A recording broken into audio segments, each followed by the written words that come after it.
Most people wander through life completely and totally lost. They are lost in thought.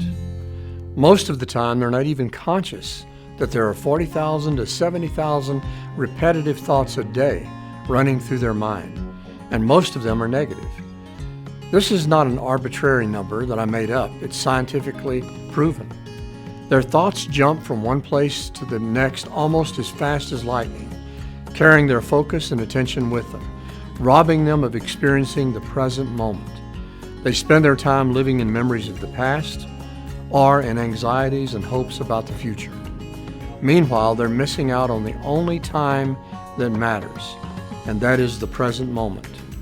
Unfortunately, it sometimes takes a crisis to put a halt to the uncontrolled white noise raging through our minds. In crisis, we become more focused, more aware. When I lost my daughter Rachel in the Columbine tragedy, it changed my life. I became more aware of my family, my friends, and the gift of each and every moment. After a season of grief, I became permanently aware of the now, which is all we ever have and all we ever will have. When the coronavirus hit, it brought tremendous fear to the world's population. But for some, it caused an awakening of awareness. It slammed the brakes on the daily routines and caused many of us to realize what was important in life. The old adage, "Stop and smell the roses," is illustrated in this poem I wrote that's called Raise the Shades.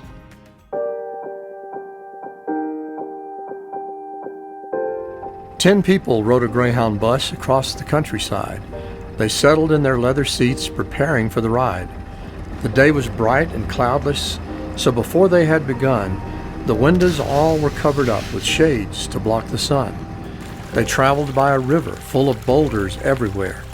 Great pines grew on the mountainsides, and eagles graced the air. 3 waterfalls would come and go. A herd of deer ran by. A mountain lion was chasing them, and geese flew in the sky. A mother bear with tiny cubs was making quite a fuss. Yet, all of this went unobserved inside that Greyhound bus. The passengers were unaware of what went on outside, and all of them considered it a long and boring ride. Pull up the shades, enjoy the ride, just choose to be aware. By living in the moment, you'll see beauty everywhere. The past is forever behind you. Refuse to go back and live there. It's okay to visit the past occasionally, but don't let it rob you of the present.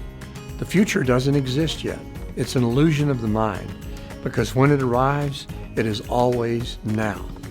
It is necessary to plan for the future, but do that from an awareness of the present. Too many live their lives as though this moment in time is less important than the moments ahead. This constant illusion robs us of true living. You can learn to drink deeply from every moment that you live, but it requires a willingness to become aware of your thoughts. Following that awareness is withdrawal from your thoughts. Don't engage them, simply observe them, and they will dissipate. Then enter into the stillness that's always been present deep in your human spirit. From that place of stillness, become aware of everything you're experiencing at the present moment.